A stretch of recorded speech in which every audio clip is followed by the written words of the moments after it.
blackbirds diving through gnats, and it's about that phenomena of all these blackbirds that act in a wave and almost as one single unit when they are generating a wavefront to compress gnats and stuff that they feed on.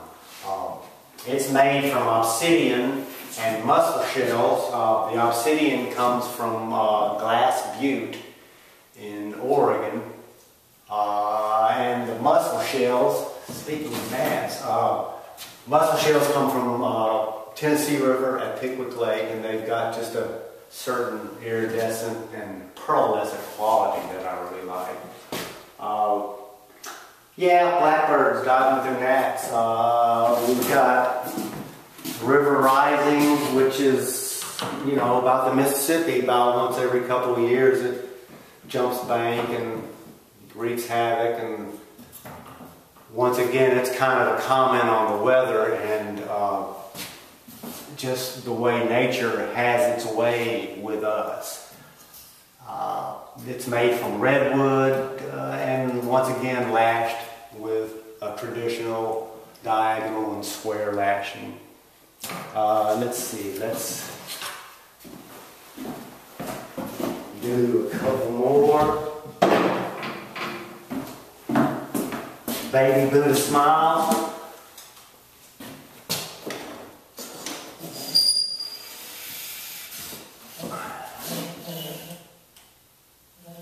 So when we walk the dog, there's this house in the neighborhood that's got this little baby Buddha head just on a yard decoration thing, and I always love seeing that thing, and it's almost like a good luck charm, and this piece is actually based on that little head sculpture.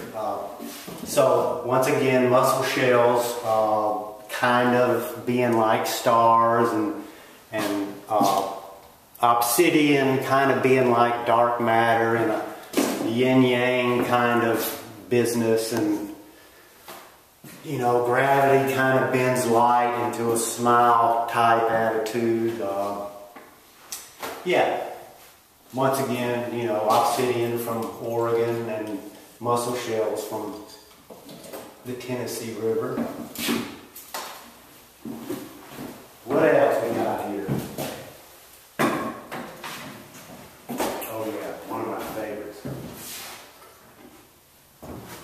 The Sunstone Place. So, also out in Oregon, the state rock for Oregon is the Sunstone. And there's this place out in the middle of nowhere where the sunstones are just laying on the ground. And they twinkle like little stars early in the morning and late in the afternoon when the sun angle is very low.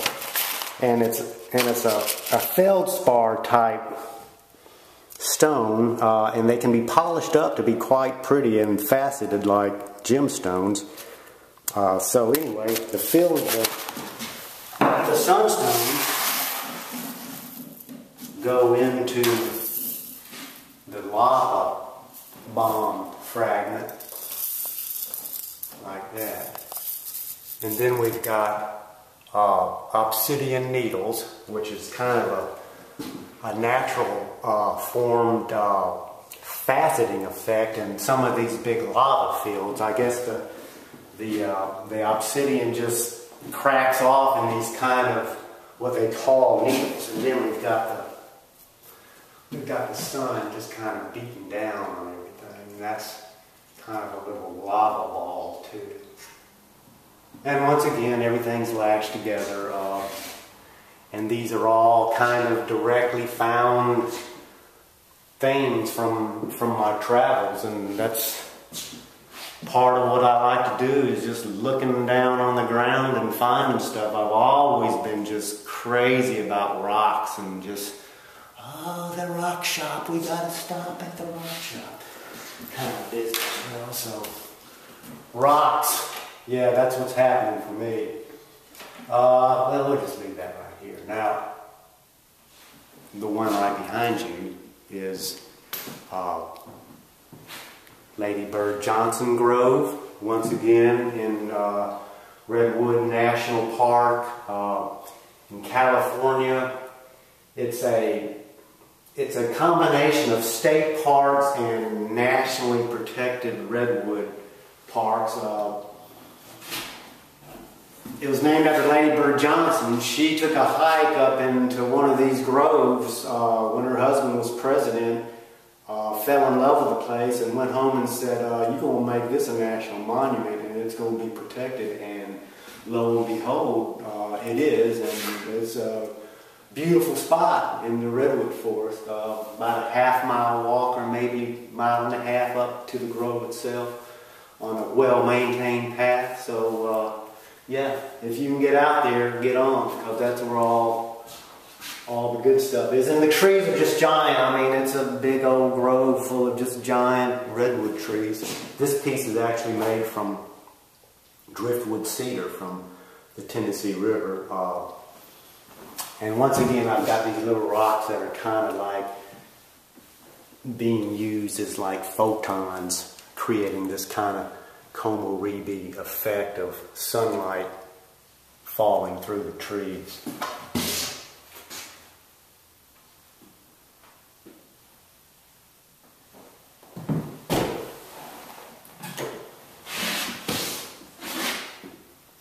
Winter, which is once again obsidian, mussel shell, and this is a piece of is it called bifaced quartz? It's got quartz on both sides, and this is from Arkansas.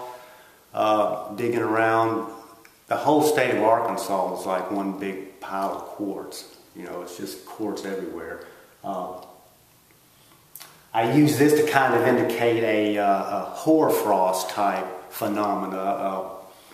You know, in the winter time, if the temperature drops real fast and there's a lot of humidity, you can go out and there's these like finger type frost particles on the trees, and they call it hoarfrost because it just comes up so quick and it looks so weird. So that's kind of what that's about. You know it's going to be a cold winter when you've got hoarfrost coming on.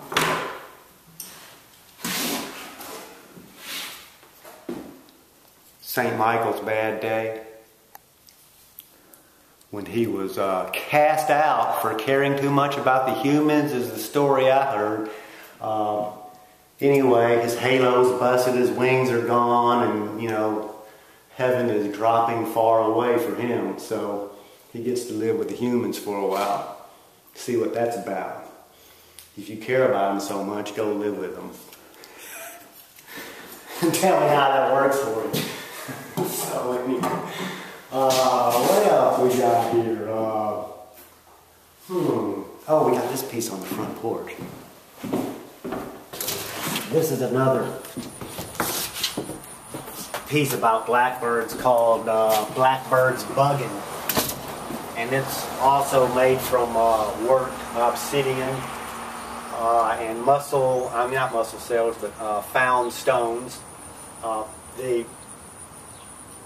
The fun thing about working with this obsidian is it's kind of like napping, and I'm not really interested in trying to create arrowhead type points, but I am interested in flaking the obsidian to where I can get some workable chunks, because if you don't hit it just right, it just kind of shatters into lots of little pieces.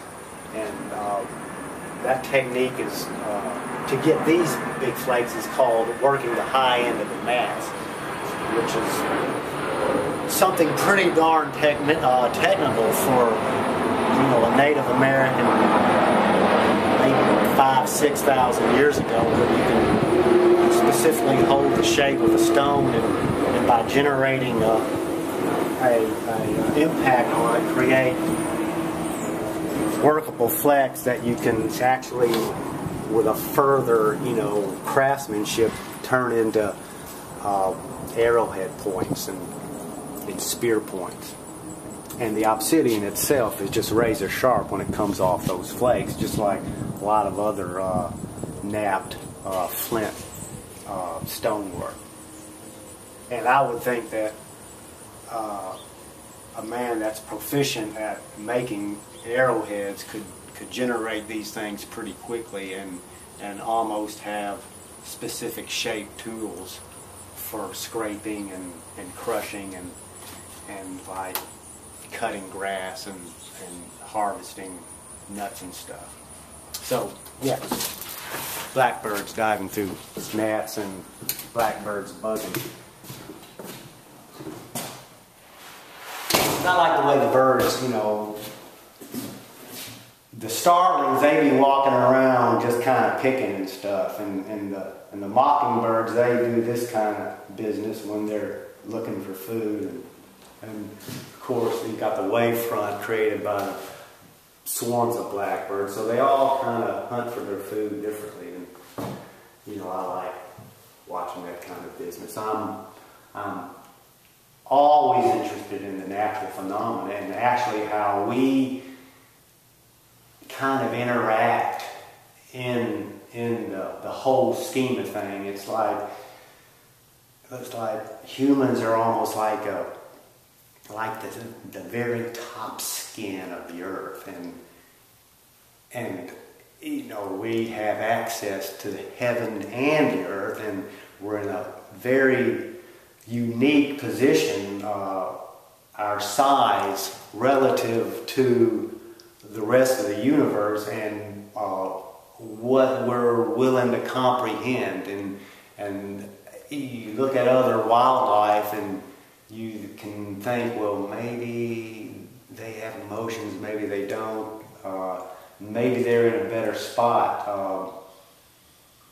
So they're not asking the how and the what and the why, they're just being. And you know, for humans, that's kind of what would be good for us if we were just being here now. You know, an old kind of hippie phrase from back in the 70s, be here now. Use this time to really observe what's going on around you and let it help you kind of make your way through life and just be able to appreciate everything that's happening. I mean, because these are certainly exciting times we're living in, based on the fact you're standing in front of me with a handheld video device. So yeah, anyway, what else? What else do we want to talk about?